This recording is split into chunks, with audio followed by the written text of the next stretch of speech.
Hey, this is Steve. This is Bob. This is Jay. We are Alpha Quadrant 6. We are a science fiction review show. We got started reviewing Star Trek Discovery, and we just saw the first episode of Season 2. That's right. What's your first impressions of the next season, guys? Well, I'm the only one who got the memo to dress up a little bit for the premiere of Season Spock. 2. It's Spock. Oh, all right, okay. What are you talking about? So, I don't know. I liked it. They're obviously they're setting ground, and they're laying the groundwork. But before we even talk about that, I think it's important to know the changes behind the scenes. Did you know they fired both showrunners? Yeah. After Season 1, reviews were mixed, and I guess there were some bigger problems than I had realized. There was some talk about verbal abuse and a ballooning budget. Mm-hmm. But I'm not sure how related that was. So behind-the-scenes problems. Yeah, there was behind-the-scenes stuff. But Alex Kurtzman took over. He's the showrunner now, so it's one showrunner. This guy's got a Star Trek pedigree. I mean, he co-created and is executive producer of the series, so that's good. Mm-hmm. He also was involved in Alias and Fringe, two great series. Mm-hmm. Let's see what else. He also had an interesting quote. So we might see a new direction, new tone, which I think could be interesting for this season. He said, Star Trek has for years been characterized by an essentially optimistic view of the future, and that vision is more essential now than it's ever been. So that's I think that will address some of the problems that was one of the conscious departures for Discovery, was that it was going to be gritty a little bit more gritty, a little bit darker, and not necessarily be that Star Trek optimism. So I guess that was a failed experiment, is what he's saying, and they're going to go back to Star Trek's roots and be this optimistic vision of the future. Right, but don't forget, this guy, he's not just the showrunner of Discovery. He is going to be overseeing the entire Star Trek empire, CBS empire. He's going to be controlling. Franchise? Yeah, he's going to be controlling the adult animated series that they're talking about having for Star Trek. The Patrick Stewart. Limited series, Picard show, and I assume the Georgiou series or the Georgiou is a spin-off. Whatever. She is a member of the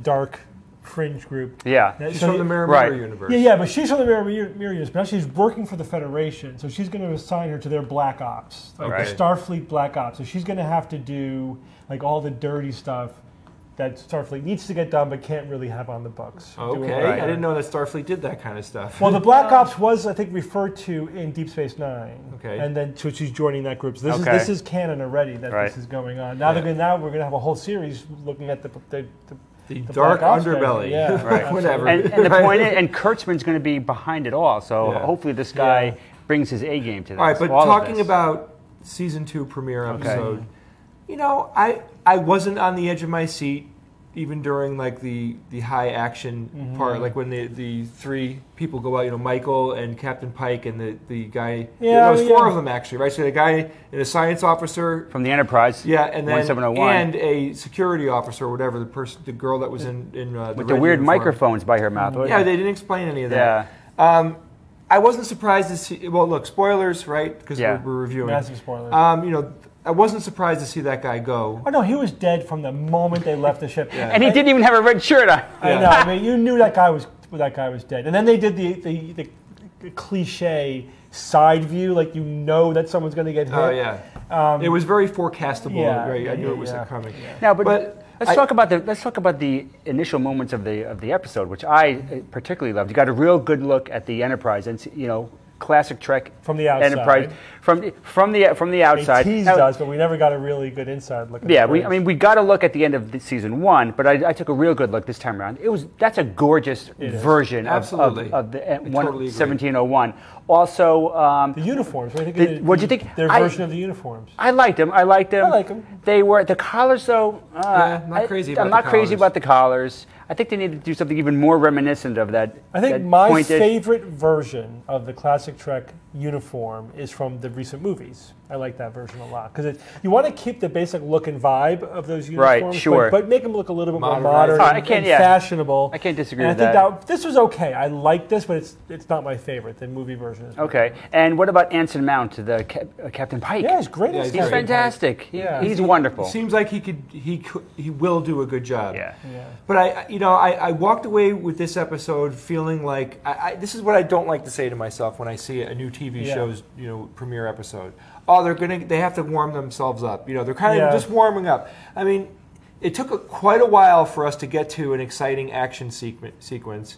And then when it happened, I never felt like they were actually in peril. Even when the guy died, well, the stakes were low because I didn't know who the character was. Right. So it didn't really mean much. And you certainly knew Pike wasn't going to die. Right. Of course, you knew which two of them weren't going to die. Right. And you didn't care about the other two. Yeah. I know. I'm kind of tired of we're navigating an asteroid field. I know it's like I did not like that. And she's talking about taking it off, putting it on manual. No, human reaction time. Give me a break. Sorry. Yeah, the other guy was actually correct. You want to use the sensors of that thing to fly, and how the hell can they because when a creature that has eyes pointing forward, which they all, they were all, that other one might not have been human, but like you can't see in your periphery good enough to navigate a minefield. And there is no force in Star Trek, so they can't use the force to navigate. So speaking of Star Wars, there was a moment when you had to do that, Steve. When Saru was saying, statistically, talking about, and I'm like, this is like it had to be a little bit like they knew that they were kind of dancing around the edge of Star Wars there as a joke. And then, not just essentially navigating an asteroid field. Yeah, like it just felt like that was on the verge. It did, but did you hear what he said at the very end? He didn't say 93.7%. He said it doesn't look good or something like that. Statistically low or something, Yeah, that was the head fake. Right. But I did read about this season that they're going to make it more episodic and have it be like, let's do an away mission. Let's go discover something. That would be really cool. We didn't get a lot of that last year. I love that idea. I missed that. I was thinking, and I mentioned to you, Jay, I was thinking during the show, Pike was talking about his 5-year mission with Spock out on the rim and whatever. Yeah. And I'm thinking, I'd love to see a damn series with Pike and Kirk and the old school going, from you got the alien of the week, the planet of the. I would love that. The nice season-long arcs are great, but man, I just want that. I want that old school Trek. We've had them both, right? Even in Babylon 5. You get some arc episodes, which push the final plot of the show forward. And then you have just one-offs that are great. Yeah, and sometimes the one-offs are the best because they're just a little nugget. You can introduce a character that doesn't necessarily have to be involved in anything. Yeah. Like the I Mud episodes, although... Like the short treks. Like the short treks, That's exactly... But, so, yeah, they're Trek shorts. But it's also good to have the arc plot line so that it's not like you're at the end of every episode you're where you were at the beginning. Right. True. So having a good mix of those is a good idea. And I think that's what they're going to do. I hope so. I hope they balance those well. And we got teased a lot in the first episode as to what's coming, not just because we saw the trailer, right? Because, and I'm really interested in seeing how they're going to pull off Spock this season. Because obviously, that's the most iconic character in this series. Is Spock. The character is casted. Yeah. And Spock is going to appear in this season. Right. You saw him on there's a preview. But he's the 9th or 10th Spock. Did you know that? The actor that's played Spock. If you add them all, even the little kids, but I'm just throwing that out there. So Michael Burnham went on the Enterprise. Mm-hmm. We saw a little bit of the hallway, which looked pretty cool. And Spock's quarters. Clearly an upgrade. A lot more square footage. In the original series, Spock's quarters and Captain Kirk's quarters are actually the same room. Just redress it. Yeah. So I wasn't like, oh my God, they totally got me. This is amazing. I'm ready for it. It's again like last year. I felt a little like, all right, well, I'm going to stick it out. It felt like they were transitioning. They're trying to set up the way things are going to be for the second season. Yeah. So and they always they sidelined the Enterprise so that Pike would be freed up to be the captain of the Discovery, which is good. I mean, bring in a character like Pike and the actor's great. So. Yeah. But is this a season long? Who knows? Probably. I think it's probably going to be the season. Right. And then at the end of the season, whatever, it'll be back on the Enterprise. Right. Well, yeah, the overarching kind of plot for the season appears to be these weird signals and red angels, and Spock is going to be pulled into this because he's having these nightmares for years. And so, we want to go over that. I think you just did, but okay.